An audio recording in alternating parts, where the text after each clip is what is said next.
Apreciables compañeros de la Universidad Rural de Guatemala, bienvenidos a nuestra clase de práctica supervisada de contabilidad. Y vamos a iniciar entonces informándoles, estimados compañeros, que nuestra evaluación parcial pues ya está próxima, por lo que el examen parcial del curso sería el 21 de agosto. Así que entonces el recordatorio, por favor, para que usted tome nota.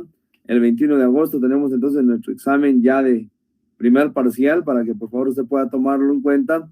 Y de esa misma manera, pues usted repasar todo lo que hemos platicado, lo que hemos ya leído y sobre todo, pues también practicado durante estas clases. Así que el día de hoy estamos ya en la semana número 5 y esto implica entonces, pues tener ya el contenido necesario para que usted pueda efectivamente, pues, tener ya la opción de poder realizar su evaluación. Así que entonces, les pido por favor, pueda revisar usted ahí el grupo de apoyo, en donde ya se compartió toda la información referente a estas 5 primeras sesiones de trabajo y sobre todo pues también ir comprendiendo todo lo que hemos estado aportando y trabajando. De acuerdo con ello, entonces, como siempre, vamos a darle un repaso general e ir entendiendo cómo hemos llevado entonces el proceso de lo que es el curso y cómo efectivamente vamos ahora entonces hasta el día de hoy, hasta esta semana de trabajo. Entonces decíamos inicialmente, pues hablábamos en primera instancia de las organizaciones. Estas organizaciones, recuerden ustedes, entonces van a ser de diferente tipo, van a ser unas de carácter lucrativo o no lucrativas, de carácter entonces de beneficencia social, luego pues también de beneficio a nivel de lo que son sus socios. De acuerdo con ello, entonces tenemos gran infinidad de lo que son organizaciones. Y como tales debemos de darle entonces el tratamiento respectivo, desde la parte organizacional propiamente dicha hasta lo que es la parte contable. Y de esa cuenta habíamos ya platicado entonces acerca de que pues estas organizaciones pueden ser de diferente tipo, tales como pues departamentalizadas, con staff, lineales, funcionales, etcétera. Y todo eso entonces va a dar lugar a que podamos comprender efectivamente cuántos entonces integran la plantilla de nuestra organización. En ese sentido, mis estimados y apreciables compañeros, entonces cabe hacer mención acá que es importante que planifiquemos nosotros todo ello derivado de lo siguiente. Cuando nosotros le damos asesoría a nuestros clientes, en muchas ocasiones no tomamos en consideración cuántos elementos humanos integran esa fuerza laboral. Y de esa cuenta entonces es de que muchas veces sometemos a sanciones pecuniarias a nuestros clientes porque efectivamente no le hemos dado la asesoría que corresponde. Ante esa situación es importante, entonces, mis estimados compañeros, que entendamos nosotros cómo darle orientación a nuestros clientes derivado de las diferentes organizaciones o instituciones que puedan conformar.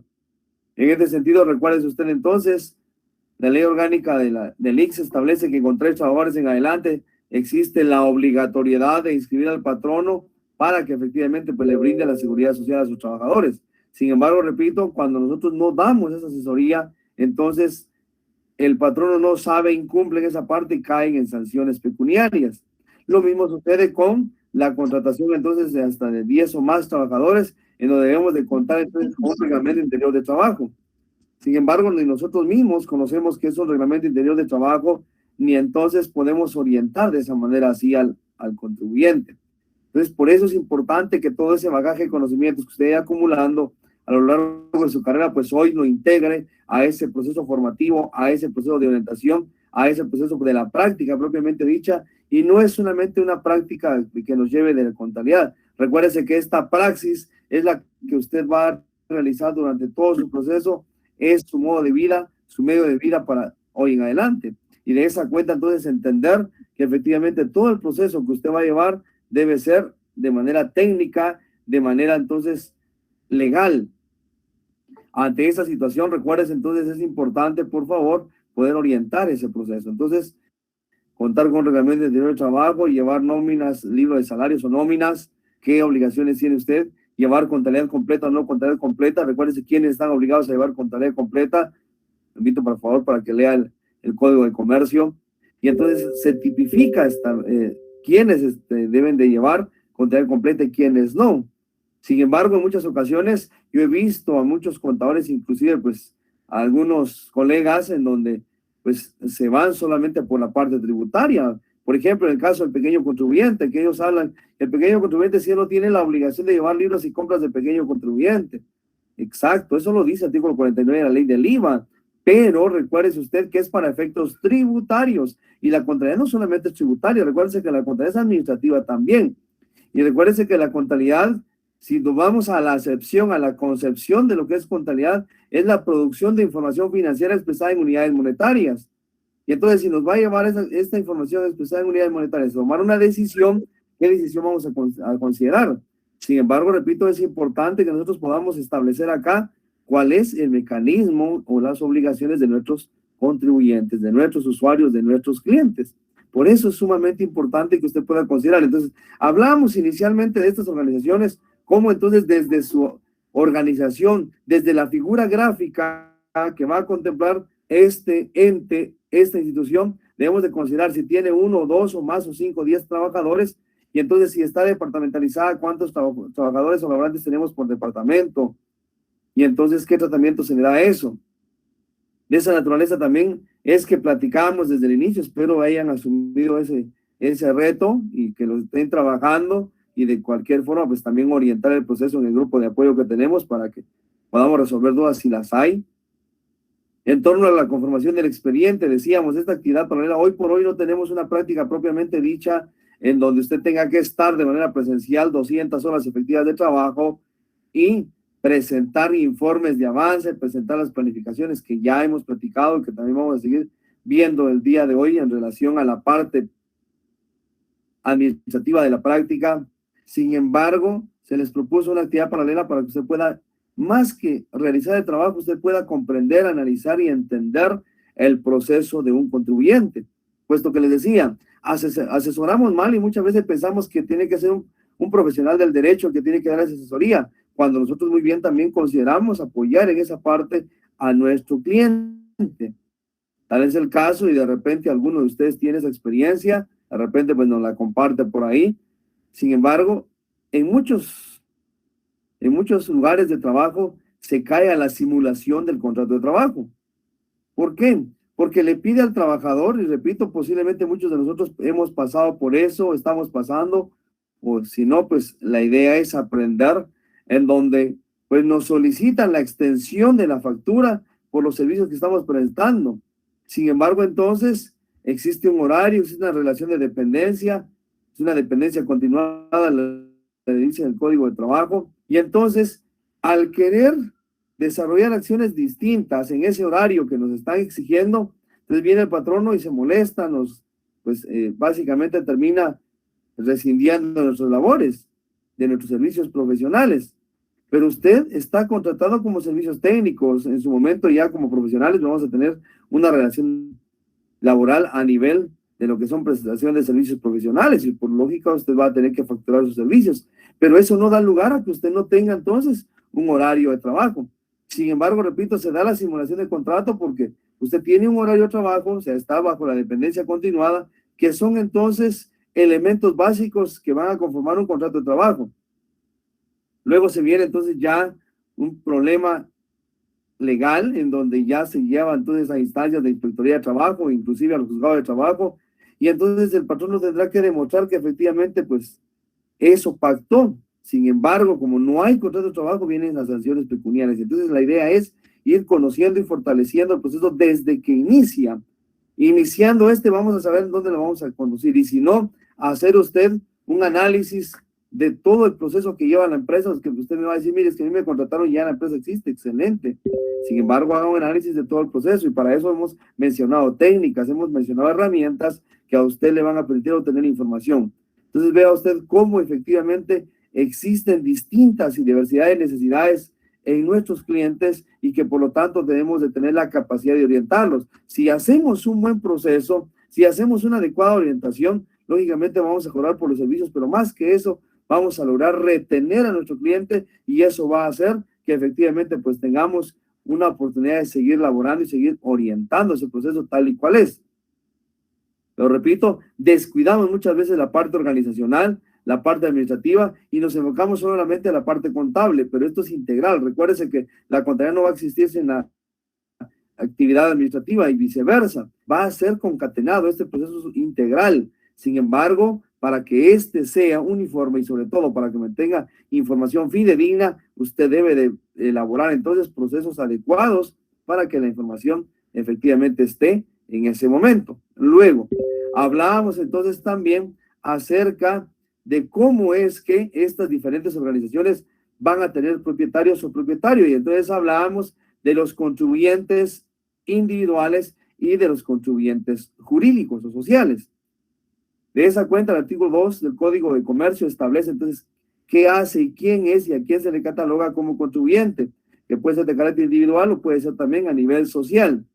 Dentro de ello, entonces, los sociales que nos habíamos enfocado ya a analizar y pensar, habíamos ya platicado y habíamos hecho mención que el Código de Comercio regula entonces la sociedad colectiva, la sociedad en comandita simple, la sociedad en comandita por acciones, la sociedad responsable limitada, la sociedad anónima, la sociedad de emprendimiento que se agregó, incorporó en el año 2018. Luego tenemos pues algunas sociedades en donde tenemos algunas dificultades que atender y tenemos las sociedades irregulares y las sociedades de hecho. Lógicamente también entonces el Código de Comercio va a regular aquellas que tienen un fin ilícito y lo establece el mismo Código de Comercio. Sin embargo, entonces nosotros en muchas ocasiones, repito, pues no conocemos cuál es efectivamente la actividad que realiza nuestro contribuyente. Recuerde usted que para eso pues se hizo una inscripción y en la constancia del RTU establece entonces cuál es el fin para el cual se está dedicando la empresa. Y a eso nosotros le llamamos cuál es el giro habitual de la empresa. Sin embargo, si desconocemos el giro habitual porque no conocemos la parte administrativa, entonces, ¿qué va a registrar usted? Entonces, de esa cuenta hemos venido platicando acerca de las distintas sociedades. Hablábamos en un primer momento de la sociedad colectiva que tiene pues 3 características fundamentales, los socios que tienen responsabilidad ilimitada, mancomunada y solidaria. Entonces, es importante que expliquemos eso a nuestros socios, a nuestros contribuyentes que van a querer asociarse. Luego, pues también decíamos, la sociedad colectiva puede presentar 4 casos para su registro inicial contable y en este caso hablábamos entonces de la aportación completa de lo que es el capital. Entonces, primer caso en donde registramos la apertura de esta sociedad, en donde todos los socios se comprometieron con X cantidad y al momento de suscribir el acta constitutiva está aportado el capital. Entonces es sencillo, simplemente aportaciones en el lado del debe y la cuenta capital en el lado del haber, de manera fácil y sencilla. Entonces, primer caso en donde está aportado el capital en su totalidad y entonces no tenemos ningún tipo de obligaciones o derechos. Segundo caso, en donde entonces ya la aportación está segmentada, se ha aportado una parte o una fracción y queda entonces el compromiso de poder brindar el capital completo.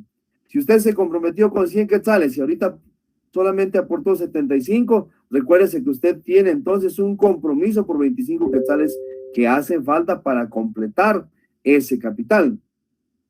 De esa cuenta hablábamos entonces que eso se convierte en una cuenta promesa. Esta cuenta promesa básicamente consiste entonces en el compromiso que tienen estos socios para poder aportar el capital de manera integral y entonces completarlo y tener su aportación al 100%. Y entonces nace para la sociedad desde ese momento un derecho, el derecho de cobrar entonces, y en este caso la cuenta promesa, hacia sus socios. Entonces tenemos en el activo las aportaciones, agregamos en el activo entonces o en el lado del debe todas las cuentas que van a tener en este caso pues la cuenta promesa, es decir, un derecho que tiene la sociedad de cobrarles y vamos a abonar entonces las cuentas de capital. Tercer caso que se nos presentaba, en donde entonces vamos a considerar la aportación no solamente de activos, sino también de pasivos. Y entonces hablábamos ahí en que se puede aportar, por ejemplo, un negocio, se puede aportar el edificio, sin embargo, sobre el edificio recae una obligación de carácter inmobiliario, en este caso, entonces, las hipotecas.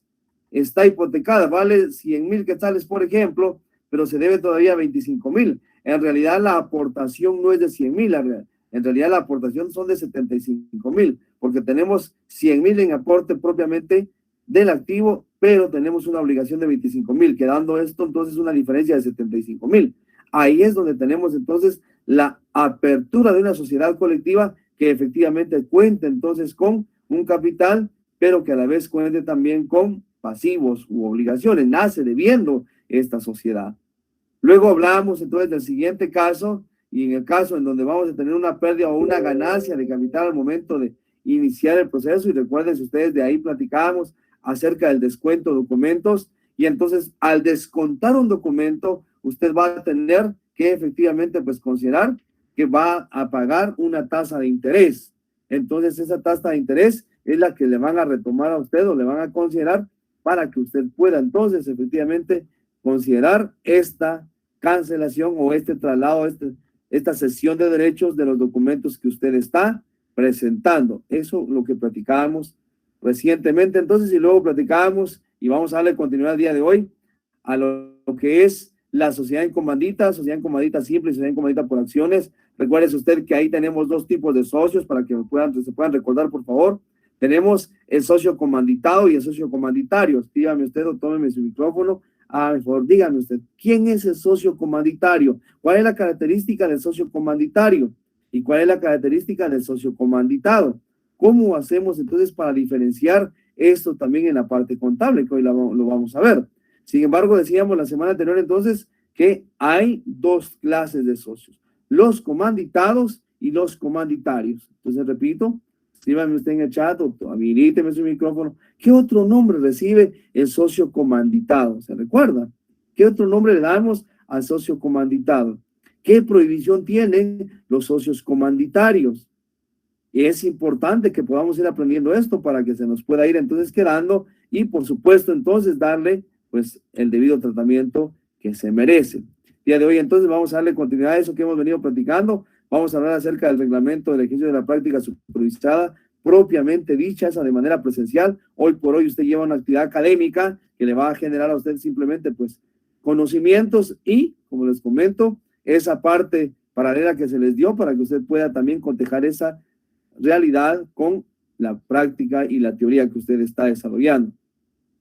Luego vamos a darle continuidad a la sociedad en comandita y vamos a darle una introducción a la sociedad de responsabilidad limitada. Entonces veamos qué pretendemos con esta clase.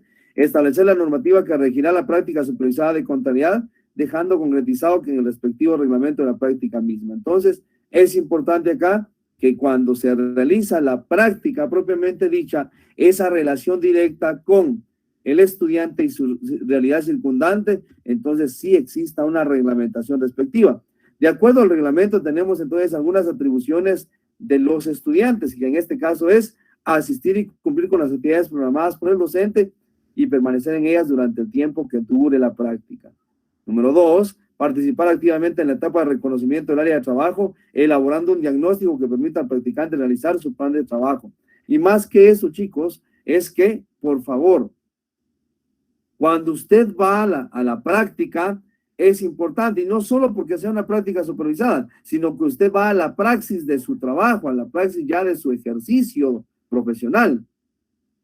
En muchas ocasiones vamos a los centros de trabajo y lo menos que hacemos nosotros es reconocer el área.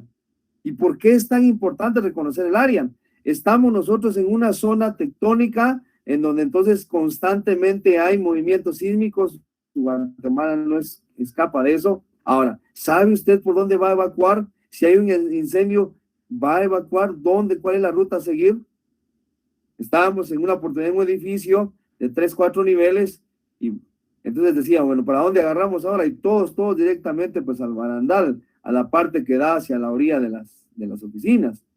Pero digo, cuando está esto en un movimiento sísmico fuerte, ¿para dónde agarran todos? Empiezan a tirar del segundo, tercer, cuarto nivel. Entonces, ¿por qué? Porque no está señalizado. Entonces, es importante esa parte. Y alguien más dice, es que eso no tiene nada que ver con contabilidad, por supuesto. Recuérdense que los reglamentos que vamos a manejar nosotros, toda la parte legal que manejamos nosotros como profesionales de las ciencias económicas, implica tener conocimiento entonces de toda la legislación laboral y sobre todo de los reglamentos de seguridad laboral. Y es que usted debe velar también por eso. Sin embargo, repito, no se toma en cuenta, no se toma en consideración y entonces no reconocemos el área de trabajo y es por su misma seguridad. Usted va a ir a realizar un trabajo X en algún lugar, debe de ver entonces cuál es la ruta de evacuación, está o no están señalizadas, qué dice entonces el reglamento de seguridad laboral. Elaborar y presentar y discutir su plan de trabajo con el docente para que de acuerdo con ello, entonces, en común acuerdo se llegue a consensos. Realizar las actividades planificadas de investigación, docencia y servicio aprobadas por la universidad. Repito, hoy por hoy no está el reglamento, pero sí sigue existiendo estas tres grandes fases o estos tres grandes elementos de la Universidad Rural de Guatemala. La investigación en el que usted ya está realizando o está por realizar, si alguno no lo ha hecho todavía, en relación a su trabajo de investigación para obtener el crédito correspondiente en el grado académico. La docencia, en donde usted efectivamente está bajo estos procesos virtuales hoy por hoy, pero está recibiendo esa orientación que es necesario darles para que usted entonces pueda pues enfocar y aprender. El servicio a través de lo que es el programa Paz, por ejemplo, que ustedes también forman parte de ello, y entonces se le brinda de esa manera pues un servicio a la comunidad. Cumplir con el tiempo establecido, respetando horarios respectivos. En este caso, pues no se está cumpliendo hoy por hoy, que no hay una práctica propiamente dicha, porque recuerden, serán 200 horas de trabajo que habíamos platicado. Llevar un registro diario de sus actividades, eso para tener entonces una memoria de todo lo realizado durante el proceso y presentar el informe final del proceso de práctica. Esto podía ser de manera individual o de manera grupal. Y estos informes definitivamente pues también van a presentarse de manera mensual para determinar el avance de la práctica supervisada. Entonces, algunas actividades que generarían entonces responsabilidad por parte del practicante. Para inscribirse en la práctica supervisada de contabilidad, definitivamente pues se tenían fechas establecidas, se tendría que realizar una solicitud, la aprobaba el supervisor regional, luego pues el coordinador de la carrera y el supervisor de la práctica supervisada, ello con la finalidad de tener ese acercamiento y sobre todo ese conocimiento y relación administrativa con el establecimiento donde usted iba a efectuar la práctica. Los requisitos para realizar la práctica se solicitan a través del reglamento que hoy por hoy, repito, no se está aplicando, derivado de la modalidad que estamos llevando, la constancia de estar inscrito en la carrera de Contaduría Pública y Auditoría, la constancia de pago de matrícula, la solvencia de biblioteca, tesorería, si aplica en algún momento dado, porque hay en algún momento pues solvencias de documentos, por ejemplo, si en este caso pues bibliotecas que se tienen en los lugares donde se está estudiando y entonces ahí verificar que todo esté en regla. En el caso nuestro, pues simplemente son clases en línea, ¿verdad? Entonces nosotros simplemente nos vamos a dedicar a realizar las actividades dirigidas por los medios electrónicos en la realización de la práctica supervisada. ¿Cuáles son estas? Simplemente recuérdese usted, la realización de toda la parte académica que usted debe de llevar. En este caso, por ejemplo, el hecho de poder hacer sus evaluaciones parciales, de desarrollar sus actividades investigativas en torno a lo que es pues sus laboratorios y luego pues con ellos usted tendría pues la aprobación respectiva. Nuestra compañera Orfa está solicitando la palabra, ¿la escuchamos?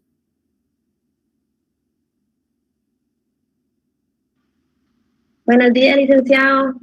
Buenos días, Le comento con respecto a lo que estaba usted, su pregunta que me lanzaba, haciendo referencia a la semana pasada, eso nos explicó, es que el otro nombre que se le conoce a los socios comandados son los gestores. Y la diferencia entre los comanditarios y los comandados es de que los comanditarios son los que aportan su capital, mientras que los comandados o ya bien gestores, ¿verdad? Son los que llevan la administración de la empresa. Entonces, estoy bien. Muy bien, excelente, compañera, felicitaciones. Efectivamente, así es como vamos a responder esa parte, ¿sí? Entonces, recapitulando, gracias, compañera Orfa Elisa. Básicamente, los comanditarios son los que aportan el capital a la sociedad en comandita y los comanditados, los que pueden aportar también capital, pero su trabajo va encaminado en la gestión, en la administración de esta sociedad. Excelente, compañera, muchísimas gracias.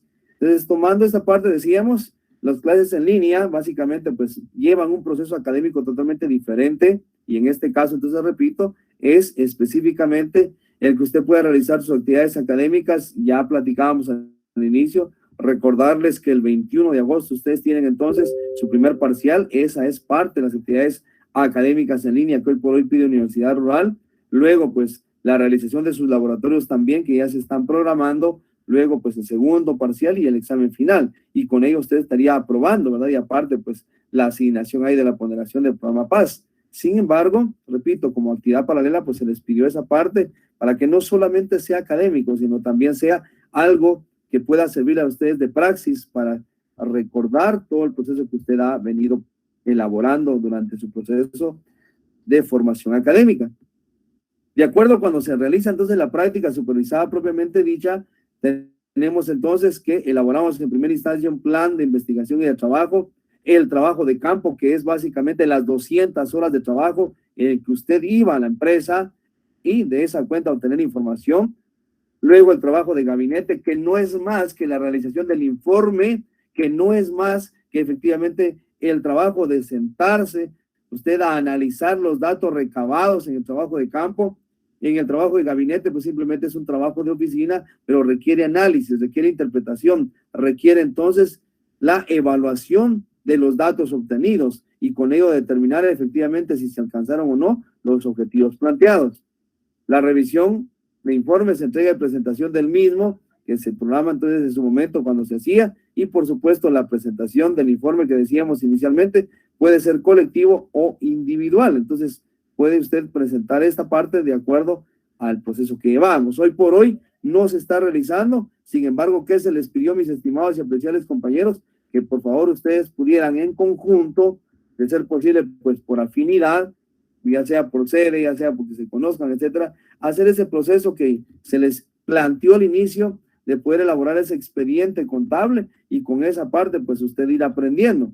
Pero repito, es simplemente pues una parte introductoria, una parte de apoyo para que usted pueda entonces entender el proceso. Y estamos hablando acá entonces de efectivamente tener y contar con la solicitud de práctica supervisada.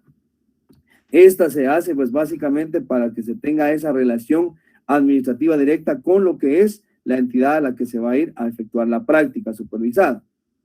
De acuerdo con eso, entonces, y para darle continuidad a lo que veníamos platicando y ya lo que mencionaba nuestra compañera Orfa, en relación a la sociedad en comandita. Vamos ahora a la parte contable, pues a ver cómo efectivamente se registra ahora la apertura contable de esta sociedad. Entonces, recordar lo que decía nuestra compañera Orfa, que los socios comanditarios aportan capital y ellos tienen la prohibición, óigase bien, tienen la prohibición de que su apellido o sus nombres aparezcan en la razón social.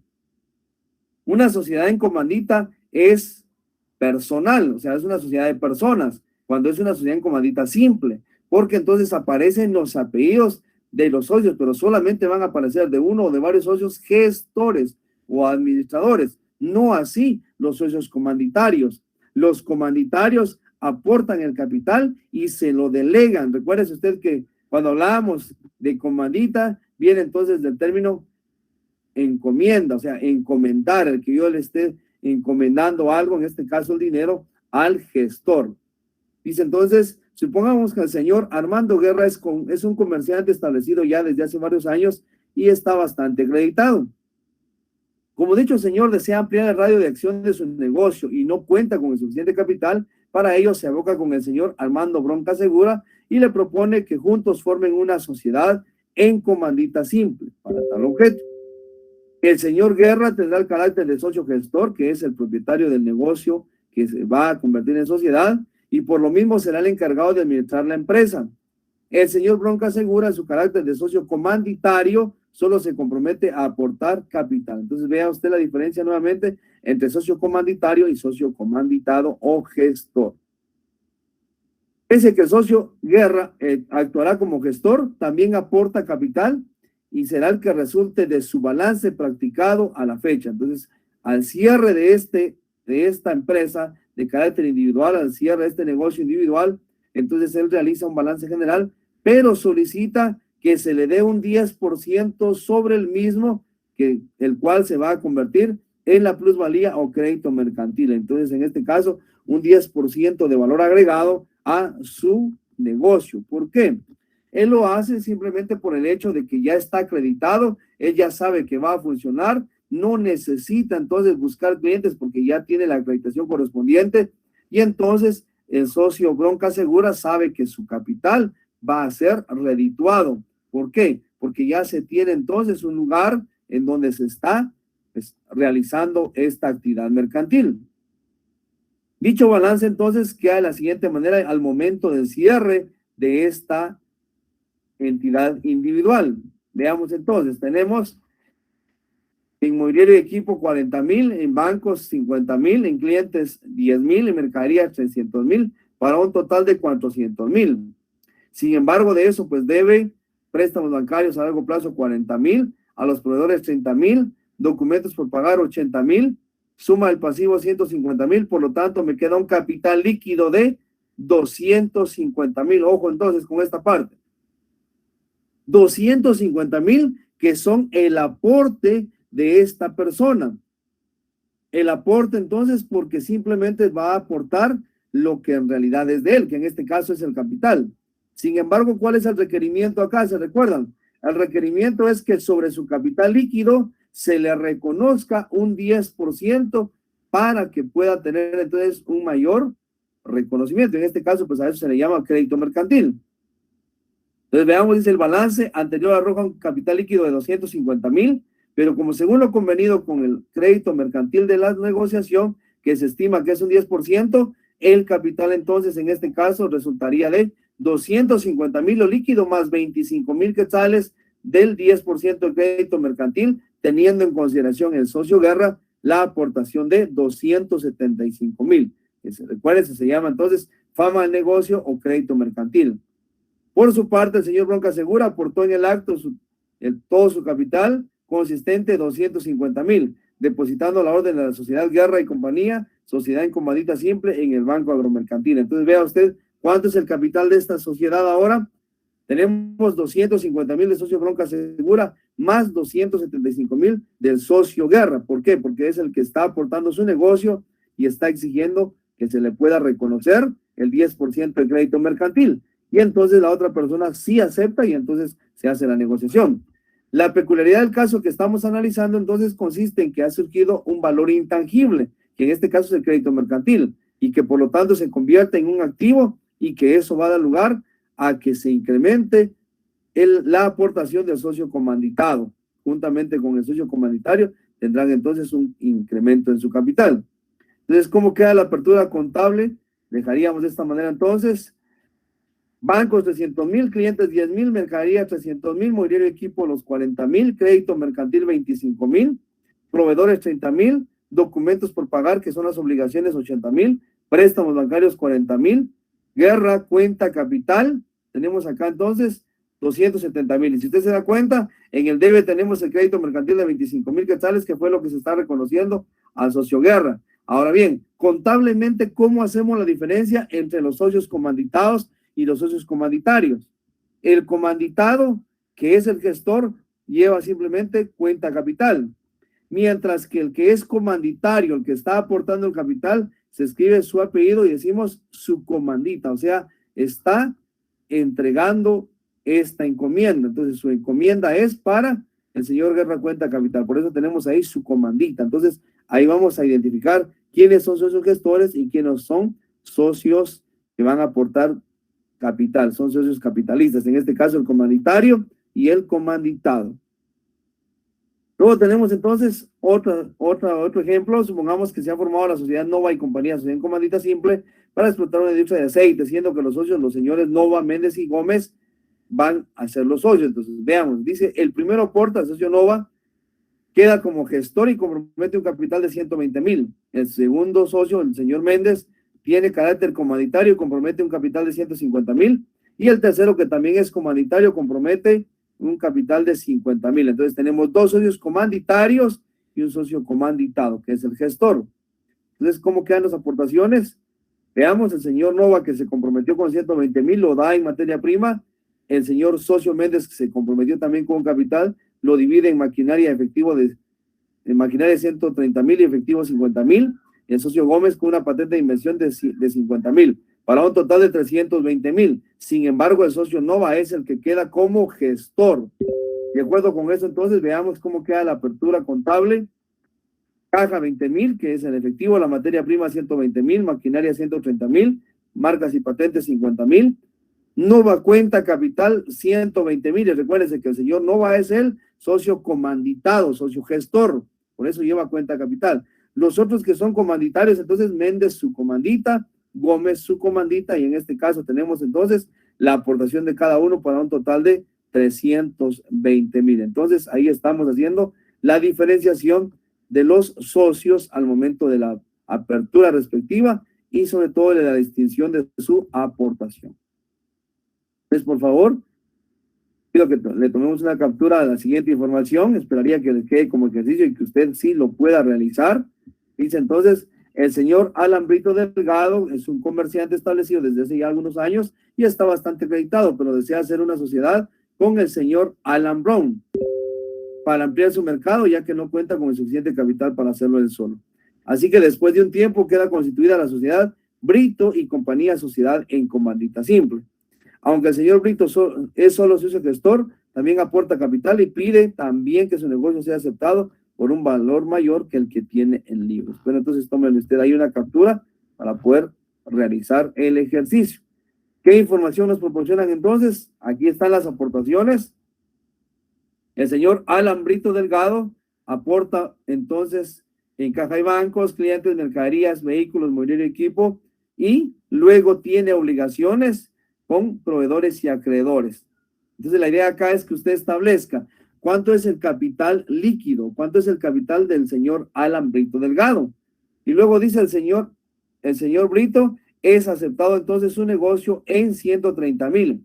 Pregunto entonces, ¿será que tuvo crédito mercantil o no? Haga usted las sumatorias, reste usted los proveedores y acreedores para determinar si efectivamente fue o no fue aceptado en un mayor valor. Si es aceptado en un mayor valor, entonces básicamente vamos a considerar acá que tenemos un crédito mercantil.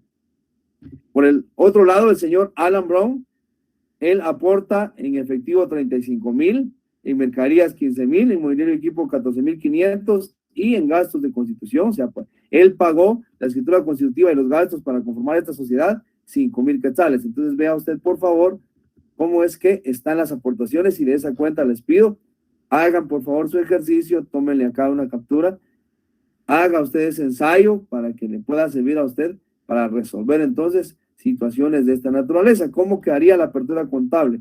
Esperaría yo pues lo puedan realizar y entonces usted pueda proceder a desarrollar este ejercicio y con eso pues usted ir comprendiendo y analizando cómo se da la apertura en este tipo de sociedades.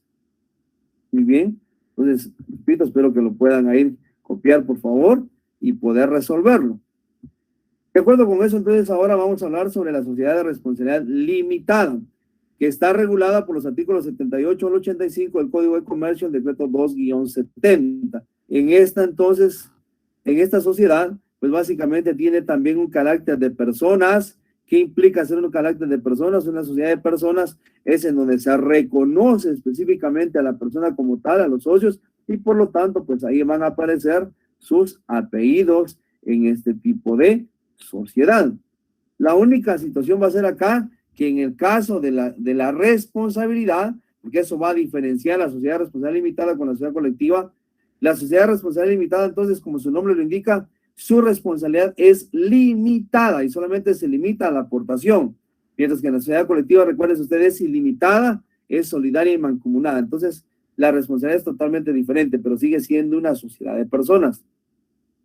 Las limitaciones, pues, consisten en que si la sociedad ha contraído deudas a favor de terceros y la empresa va por mal camino hasta tal punto que el propio capital de la sociedad y reservas se comprometan y de todo por perdido, entonces simplemente ellos pierden hasta el monto de sus aportaciones. Y entonces acá es importante recordar que en cualquier tipo de sociedad, si hay liquidación, deben liquidarse primero los pasivos laborales, los compromisos con los trabajadores, y eso está tipificado por el Código de Trabajo. Entonces, sí es importante que usted pueda considerar cómo es que se da entonces la responsabilidad de estos socios. Luego, entonces, por esa razón es que la ley obliga a los socios, óigase bien, a que en el momento de constituir la sociedad debe estar totalmente aportado el capital. Óigase bien, entonces, por favor, un requisito fundamental para poder conformar una sociedad de responsabilidad limitada es que el capital esté totalmente aportado y lo establece el artículo 81 del Código de Comercio, decreto 2-70. Entonces, Si no está aportado, no se puede hacer el trámite respectivo de la personalidad jurídica, en este caso, lo que es la escritura de constitución. Otra característica fundamental acá de la sociedad de responsabilidad limitada es que una sociedad colectiva puede estar formada por cualquier número de socios. En cambio, en una sociedad de responsabilidad limitada, el número de socios no puede pasar de 20, óigase bien, no puede ser más de 20 en la sociedad de responsabilidad limitada. Esto seguramente con el fin de evitar que el capital quede muy dividido y que por lo mismo evitar que los socios también puedan desinteresarse en la buena marcha del negocio y por lo tanto pues olvidarse de este. Entonces tal como a veces sucede en las sociedades anónimas, ¿verdad? Porque están divididas en acciones o una sociedad en comandita por acciones o también una sociedad de emprendimiento, si es que hay pues más socios, porque la sociedad de emprendimiento, decíamos, es la única que tiene el carácter de unipersonal. De acuerdo con ello, entonces, acá la sociedad de responsabilidad limitada mantiene un número limitado para poder ser socio. En este caso, entonces, deben ser un máximo de 20. ¿Qué pasa con la razón social, entonces, de este tipo de sociedad? Se asemeja a la razón social de una sociedad colectiva. La diferencia está en que esta lleva el agregado limitada o simplemente la abreviatura LTDA. Por ejemplo, Jacobo Gómez y compañía limitada, Herrera y compañía limitada. Estamos diciendo con eso que es una sociedad de responsabilidad limitada, mientras que la sociedad, sociedad colectiva, usted sabe que es de responsabilidad ilimitada. Entonces tenemos acá la razón social. Luego, entonces, ¿cuál es el mínimo de capital requerido para constituirse la sociedad? Ya lo mencionamos hace un momento. Recuerde, usted dijimos que existe una prohibición para brindarle entonces la escritura constitutiva a una sociedad de responsabilidad limitada, por lo que debemos de considerar que efectivamente este debe tener toda su aportación en ese momento. Entonces, es importante que la sociedad pueda entonces, de acuerdo al artículo 81, recuerde usted, tener efectivamente la aportación íntegro de su capital al momento de constituirse. Y entonces la apertura contable se va a realizar sí y solo sí toda la sociedad entonces está totalmente aportado a su capital. En este caso, si efectivamente ya está todo el aporte. De esa cuenta entonces, el Código de Comercio regula que para poder iniciar la contabilidad y todo el proceso de la sociedad de responsabilidad limitada debe estar aportado el capital en su totalidad. Caso contrario, no puede iniciarse las operaciones. Veamos un ejemplo entonces. El señor Carlos Zúñiga es un comerciante establecido desde hace ya algunos años y está bastante acreditado, pero se hace hacer sociedad con el señor Ramiro Bustamante para ampliar su mercado, ya que no cuenta con el suficiente capital para hacerlo él solo. Así que después de un tiempo de conversación, entonces queda constituida la empresa Zúñiga y Compañía Limitada. El socio Zúñiga pide que su negocio sea aceptado por el otro socio por un precio mayor que al que tienen los libros, siendo su balance antes de la constitución de la sociedad el siguiente, es decir, al cierre de esta entidad individual, entonces tenemos información que nos va a servir para poderlo llevar al registro contable. Entonces, ¿cómo queda su balance general al momento del cierre de manera individual? Tiene entonces en caja y bancos 22.500, en clientes 180.000, mercadería 100.000, materia prima 70.000, vehículos 100.000, maquinaria 95.000 y tiene entonces deudas o pasivos con proveedores por 20.000, acreedores con 17.500, por lo que su capital actual es de 530.000, que es el capital líquido. Sin embargo, se le otorga a esta persona entonces un crédito mercantil de 70.000 quetzales, por lo que es aceptado su negocio en 600.000 quetzales.